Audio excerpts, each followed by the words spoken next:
संत तुकाराम तोजमुजपेव की एक हिंदी धार्मिक और जीवनी आधारित फिल्म है जो महान मराठी संत, कवि और समाज सुधारक तुकाराम महाराज के जीवन पर आधारित है।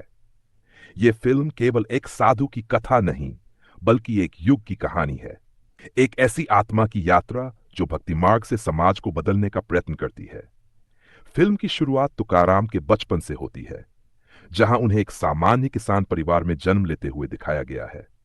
बचपन में ही उन्हें आध्यात्मिक झुकाव दिखाई देता है और समाज में फैली असमानता, जात पात, धार्मिक दिखावा आदि उन्हें विचलित करते हैं।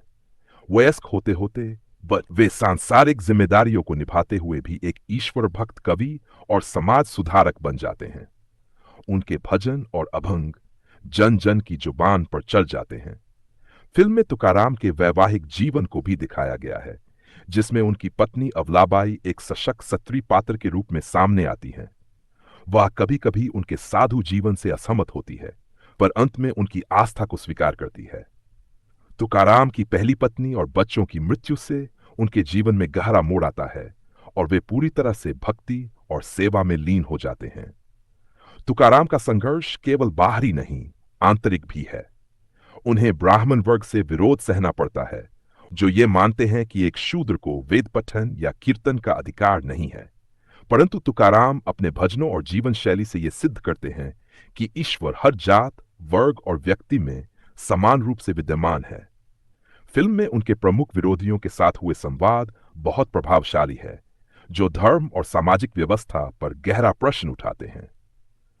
फिल्म का सबसे सशक्त दृश्य वह है जब तुकाराम अपने अभंगों को नदी में बहा देते हैं, यह सोचकर कि यदि उनका कार्य सच्चा है तो ईश्वर स्वयं उसकी रक्षा करेगा।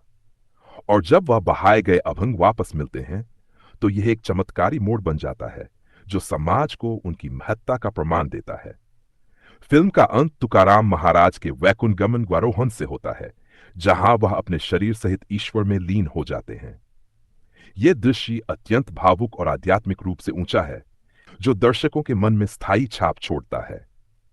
निर्देशन, संगीत और संवाद फिल्म की आत्मा को मजबूती से प्रस्तुत करते हैं। अभिनेता सुबोध भावे ने तुकाराम की भूमिका में असाधारण अभिनय किया है। उनके हाव भाव, वाणी और आध्यात्मिक गहराई दर्शकों को मंत्रमुग्ध कर देते हैं। संत तुकाराम न केवल एक फिल्म है, बल्कि एक प्रेरणादायक अनुभव है, जो आज के समाज को यह सिखाती है कि भक्ति केवल पूजा नहीं, बल्कि सेवा, समानता और करुणा का